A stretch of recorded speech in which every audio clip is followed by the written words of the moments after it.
everybody, Tim Norris here, aka GreyElephant. And Carmen Norris. And welcome to a Kickstarter preview by GreyElephant Gaming. Today we're going to be taking a look at 5-packs. A collection of light and fast dice games.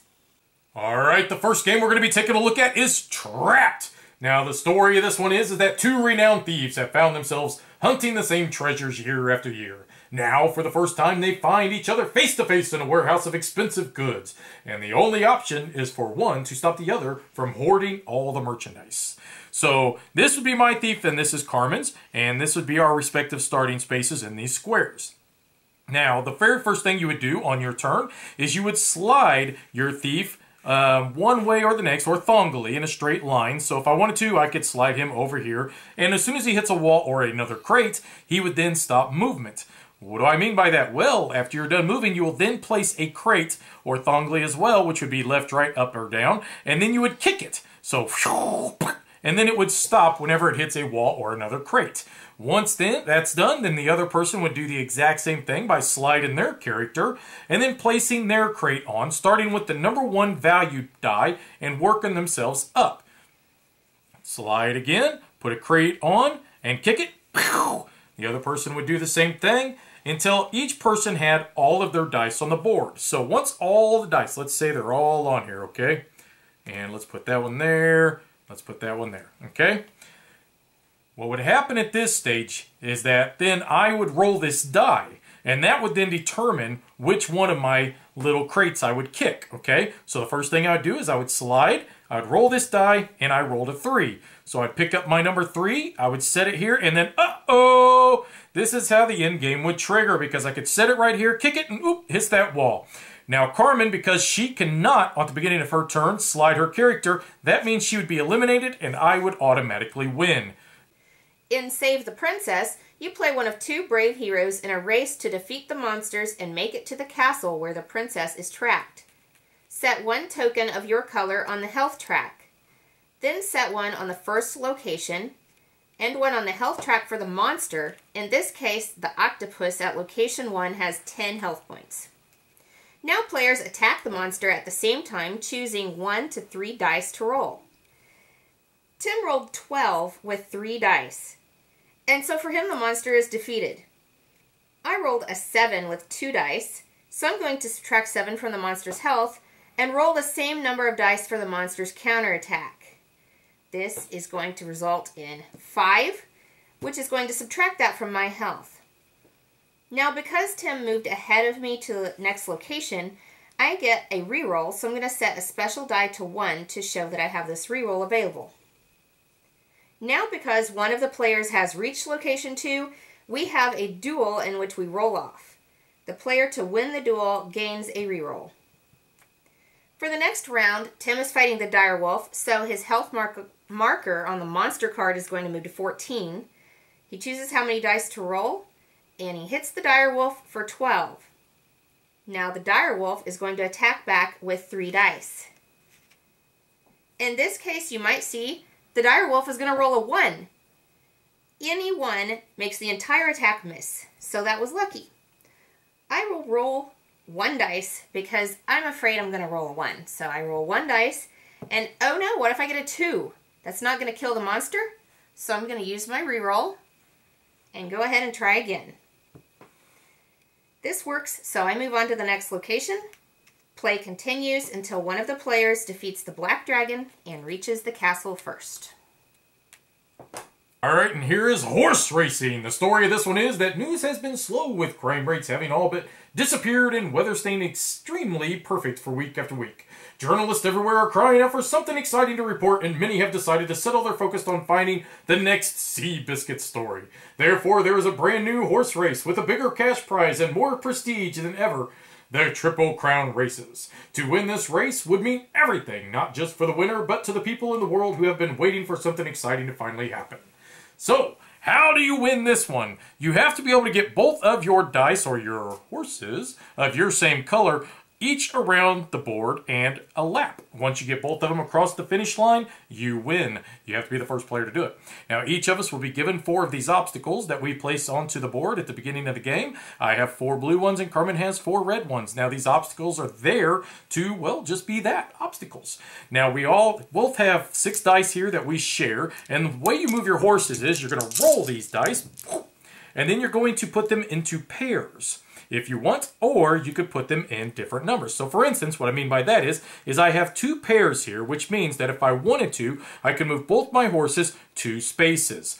Or if I wanted to, the amount of different value dice, 1, 2, 3, 4. I have 4 different valued dices. And if I wanted to, then I could choose one of my horses to move 4 spaces. So basically, if you work in pairs, you get to move both horses. If you work in odds, or just the different amount of valued dice, you only get to move 1 horse. So in this case, if I wanted to, I could go 1, 2, 1, 2, and move these 2 horses. And then Carmen could proceed to do the exact same thing by rolling her dice and moving her horses as well. Notice she has 2 3s here, she has 2 4s, and 2 5s. That means she could choose to move both of her horses 3 spaces. Uh-oh! So she landed on top of my horse. What that means is she can kick it back a spot and she can take its place. Now this here is a problem because she landed on an obstacle. Whenever you hit an obstacle, it's going to cost you 1 extra movement point to get off of that obstacle. So she went 1, 2, now she's stuck on it for 3, but that obstacle then would be removed from the game and she would take its space. Now I could do the same thing and we would completely keep doing this as we race around. Now you cannot move diagonally, so you're going to have to either hit these obstacles and charge through them, or you're going to have to weave around through them as well. Once one person gets both their horses across the finish line first, wins the game. In dice bowling, you follow normal bowling scoring rules to compete in a tournament of 5 frames. First, you place 2 dice on the front corners of the board to keep the board level and prevent movement during play. Stack 2 dice for each bowling pin and use another dice as a bowling ball. Slide the bowling die toward the pins. Each top dice that falls off counts as a toppled pin. You get 1 point for each pin that was knocked over, and take your second action in the frame. Tim has picked up the spare, so he's going to get the same number of points he got the first time, and then set it all up and do it again for 5 frames. You can also have additional frames added if you pick up spares and strikes. So the way that we're going to play 21 is that each player will have 2 dice that they're going to roll and keep secrets from the other player.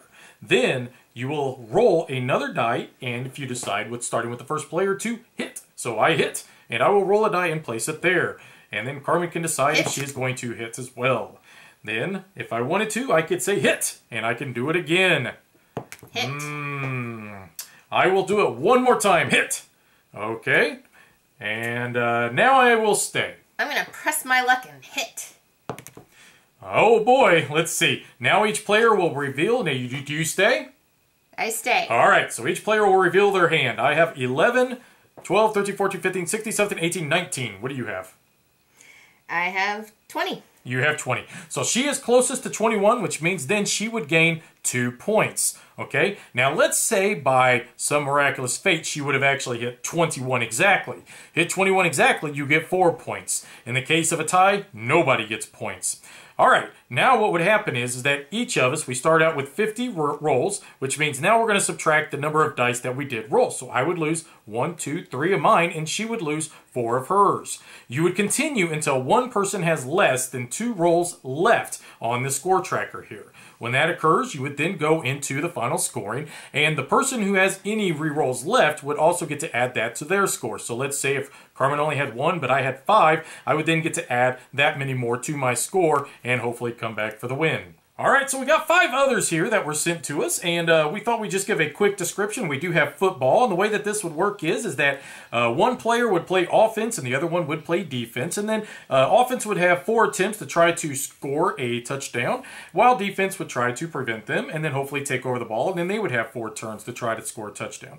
And the way that that would work is that you would select the number of dice that you want to roll, which, depending on how many dice you decide to roll, is the distance you're wishing to travel. So, for instance, if you roll 6 dice, then that means you're saying, as offense, then I want to just move the ball 10 yards. So the less dice you roll, the further you're trying to go down the field. Well, the way that would work then is that you would take your dice, you'd roll them, and then you would put them in an order, and say, like, defense would do the same thing. Okay, say, I have 4 dice, so you take 4. And then we would reveal them, and then we would match up that order. And then what would happen from there is that we would have our score tracker keeping track of how many re-rolls that we have. And so, for instance, I'd say, okay, I'm winning that matchup, I'm winning that matchup, I'm winning that matchup. So right now, offense is winning. So defense would have a chance to decide, well, I'm going to re-roll 1 die here, and then it would cost them a re-roll to be able to do that. And if they were able to beat mine, or if they did not, then I would be able to advance. In this case, 4 dice would allow me to move 30 yards. 1, 2, 3. Okay, so then I would get another down, and hopefully then I'd be able to make it the last 20 yards to be able to score a touchdown. All right, and here's the tennis game. And okay, the way this works is I've got 3 dice, and I'm going to try to roll them and land them onto Carmen's board without like crossing mine, which this isn't the easiest thing for me. So I do that. All right, let's say if I got those on there, okay? Which I'm very bad at this game. But, okay, so let's say if I had an 11 value that landed on her, even partially, they counted. They both did. And so now Carmen could choose 1 to 5 of her dice that she now could try to roll on her board to beat an 11. Okay, let's say she did. So now, whatever remaining dice that she has left over, she will now roll and try to land on my player board. And she got a 3, okay? So I would do the same thing, as I would say, okay, well, a 3, that's not much, so I'll just roll 2 dice. And, okay, I did beat it. So now we take those off, and then I roll back at her again. And I did miserably. Oh, we got a 2 on there, okay? So then it would just keep continuing back and forth until one person could not beat the value of what somebody else rolled. Let's say she only decided to roll 1 die, and she only got a 1. That would give me a point. Let's say that I rolled a, a 10 on her side of the board, and she did beat it, okay? And but then she went to return, but all her dice flew off. Well, then I would get a point. And it would continue like that using normal tennis rules of love, 15, 30, 45, until one player wins.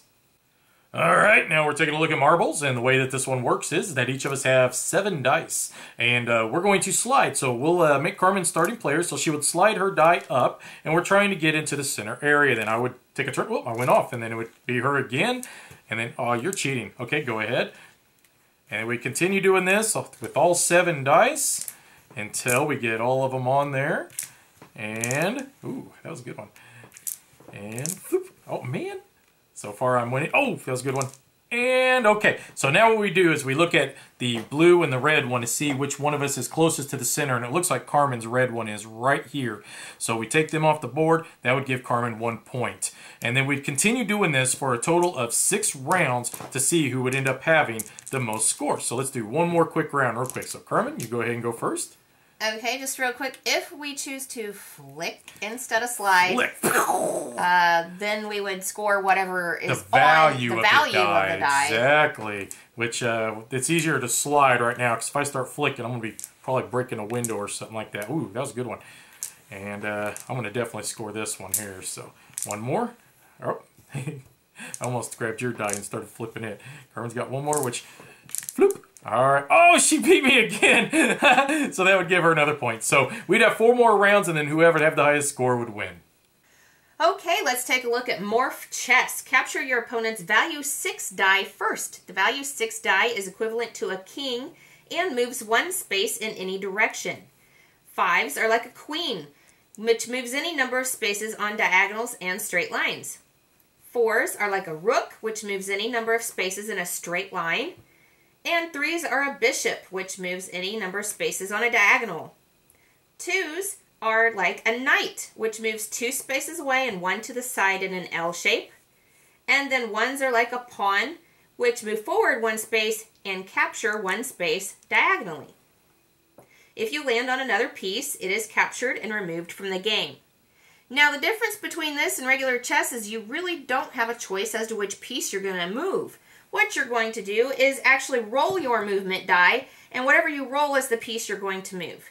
If you roll a 6, then only the 6 can move as a 6, which is your king, which moves 1.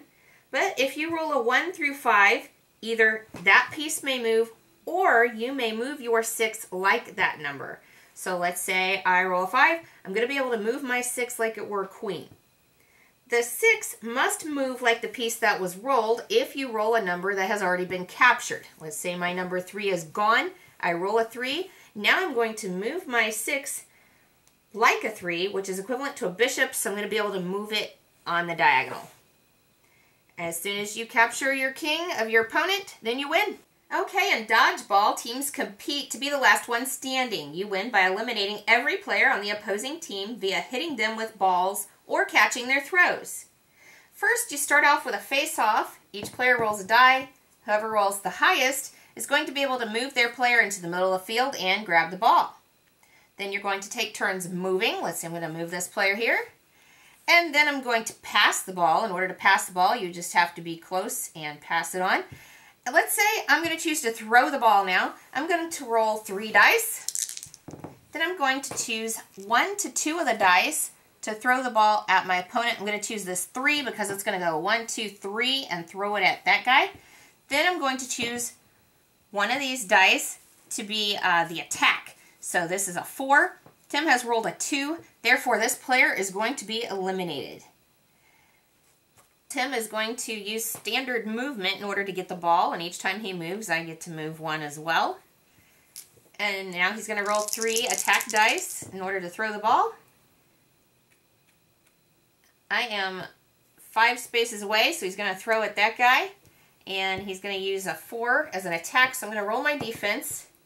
I rolled a 6. This means that I catch the ball and the thrower is eliminated. But let's say, for instance, that she would have only have rolled a 5. In that case, it would have bounced before it got to her, which means that neither the attacker nor the defender would have been hit and eliminated. Whoever has the last person standing wins the game. Alright, so that is the 5 packs, or I guess in this case it is the 10 packs. Yes, and you know, lately we've been seeing a lot of micro games. This fits right in, you know, fast, easy, light. Yeah, easily portable. We hear that a lot. So, we don't know how they're packaging the 5 in one, maybe 5 in the other, create a bundle. We're not 100% sure, but if you want to know more information and how to find out, follow this link right here. It'll take you to the Kickstarter page, and you can go check it out yourself. And as usual, we appreciate you guys watching. Bye-bye. Bye-bye. Griffin Gaming, from new releases to pre-orders. Griffin Gaming. Enter in promo code GreyElephant for 5% off your order.